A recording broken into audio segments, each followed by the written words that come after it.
In Chapter 9 of Invisible Man, the narrator delivers his final letter of recommendation when he travels to the home of trustee Mr. Emerson. Along the way, he meets a black man hauling a cart of discarded blueprints, singing blues songs the narrator recognizes from his childhood.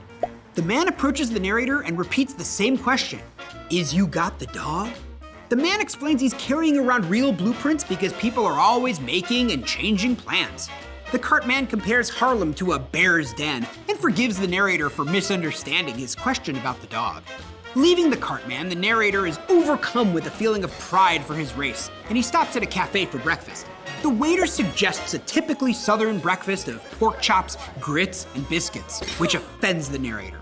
He orders toast and juice, even though the special sounds much better, but is angered to see the waiter serving the Southern special to a white man. Emerson's son greets the narrator when he arrives at the trustees' home. Young Emerson leaves the narrator alone while he reads the letter, and the narrator surveys the home, which is filled with so many artifacts from Asia and Africa that it resembles a museum, including an aviary filled with exotic birds. Young Emerson eventually lets the narrator read Bledsoe's letter. Bledsoe's recommendation is actually a warning that his former student is permanently expelled from the college for behavior so terrible he had to be misled into leaving. The letter suggests that the narrator is dangerous, and for everyone's safety, contact with him should be avoided.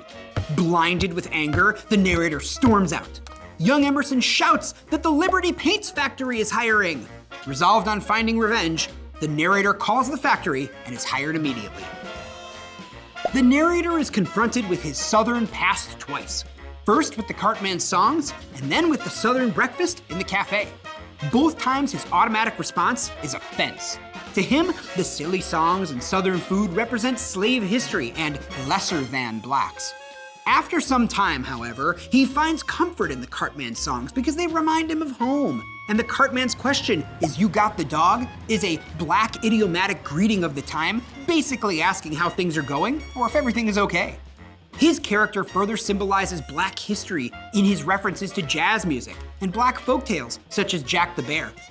Like Bledsoe, the narrator had previously been disgusted by those base aspects of his identity and had tried to hide them, appearing whiter and more educated. The narrator soon feels a sense of pride in his people. This suggests to the reader that his character is changing, discarding some of the harsh brainwashing from his education. His views of the world are completely shattered when he learns the treacherous truth of Bledsoe's letters. Bledsoe reveals himself as someone who upholds the myth of white supremacy, like those who once broke his own spirit. Young Emerson is an interesting character because he straddles the reality between being a powerful white man and an outcast. It is strongly inferred that he is gay. Young Emerson is sympathetic to the feeling of being an outsider and of having someone else define your future. He's wary of telling the narrator the truth, however, because he knows it will shatter the narrator's views of the world.